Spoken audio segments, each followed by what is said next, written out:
Tip Top English's September 2023 Learning Nugget: The Radiant Life of Marie Curie. Driving through an active war zone to save wounded soldiers, surviving a husband killed in a tragic accident, becoming the first person to win 2 Nobel Prizes, and being one of the most respected scientists of all time. An interesting resume, no? Come with us as we explore the experiences that made Marie Curie's life one of the most remarkable of the 20th century. A life of firsts.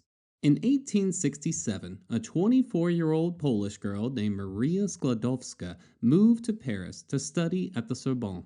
She graduated from high school with honors at age 15, but she'd worked to support her sister's schooling for years afterward. At long last, it was her turn. After arriving in Paris, she started going by Marie and became an outstanding student in physics and math. She met physicist Pierre Curie in 1894, and they married in 1895.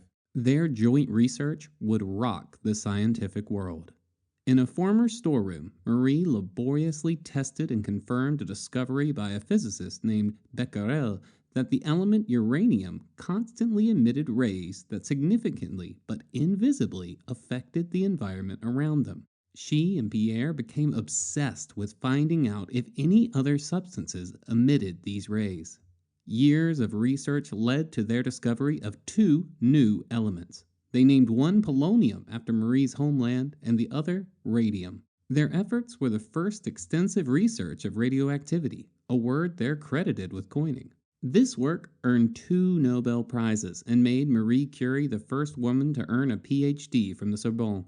The first Nobel was awarded in 1903, and the Curies shared it with Becquerel for discovering radiation. Marie was the first woman to receive the Nobel Prize.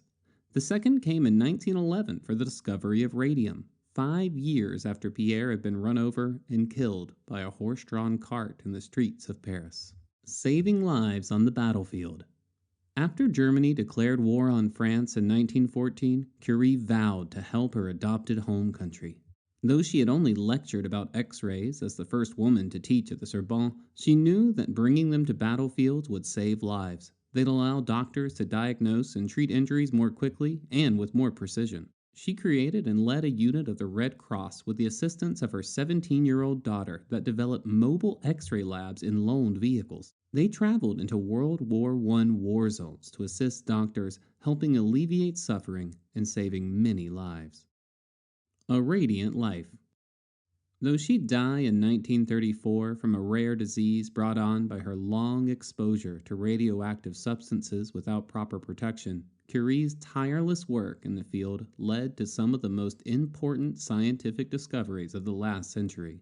Her endeavors at the Radium Institute, now the Curie Institute, in Paris, following World War I, had long-lasting impacts on research into how radiation could be used in medical, commercial, and defense spheres. Even long after her death, Curie broke barriers no woman ever had. 60 years following her passing, she became the first woman buried in Paris's Pantheon, a national mausoleum where the likes of Victor Hugo, Voltaire, and Jean-Jacques Rousseau also lie.